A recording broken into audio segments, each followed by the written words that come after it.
আসসালামু আলাইকুম।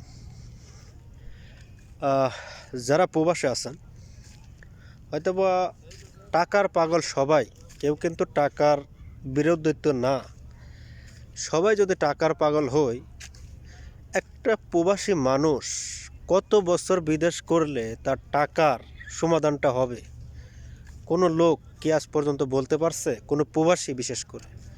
তার কারণ একটা প্রবাসীর, মনে করেন ম্যাক্সিমাম যারা বিদেশে থাকে 30,000 টাকা ইনকাম করে। এই 30,000 টাকা ইনকাম করার পরেও কোনো প্রবাসী আজ পর্যন্ত বলতে পারে নাই যে আজকে আমার হয়েছে, আমি বিদেশ শেষ করে যাইতেছি। তো যারা বিদেশে আসান আর আসবেন, অবশ্যই সর্বপ্রথম বিদেশটাকে আগে ভাবতে হবে যে আসলে বিদেশটা কি। আমরা তো অনেকেই জানি না বিদেশে আজকালকার কথা বলি, আগের মতো বিদেশ নেই। আগে যেমন যায়, আগে আমরা যখন আসছি তখন আমার আর যারা আগে আসছিল তারা বলতো, আরে তোমরা কি করতে আসছো, এ দেশে তো এখন তার ওই আগের মতো ইনকাম নেই। দেখেন, ইনকামটা আসলেও যার যার প্রতিষ্ঠান থেকে সেই ইনকাম করতে পারে। যার যেমন দক্ষতা, সে অতটুকুই অর্জন করতে পারবে আর অতটুকুই বেতনই পাবে। তো আগে পরে বড় বিষয় না, বড় বিষয় যারাই বাংলাদেশ থেকে আসবেন, বিশেষ করে বিদেশের মাটিতে যারা আসেন, তাদেরকে আমি সবসময় বলি যে কোনো একটা কাজ শেখার পরে তারপরে প্রবাসে আসবেন।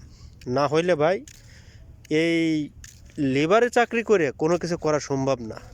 তখন 20-30 হাজার টাকা ইনকাম করে এটা আপনি দেখেন না ফ্যামিলি চলাইবেন, না আপনি নিজে চলবেন। সো দেখেন, 20-25 হাজার টাকা যারা বেতনে চাকরি করে তাদের তো হয়তো 15 বছর, 20 বছর, 30 বছর গেলেও এই প্রবাসের মাটিতে ওই পর্যন্তই শেষ। তার কারণ এর বেশি কোনো কিছু করতে পারবে না। যেমন আমাদের মতো লোক যারা আছে, 20-30 হাজার টাকা বেতন পায়, তারার এই পরিস্থিতি। তেমন আমরা 20 বছর বিদেশ করে ফেলাইছি, 15 বছর বিদেশ করছি, কোনো কিছু করতে পারিনি। কিসের জন্য?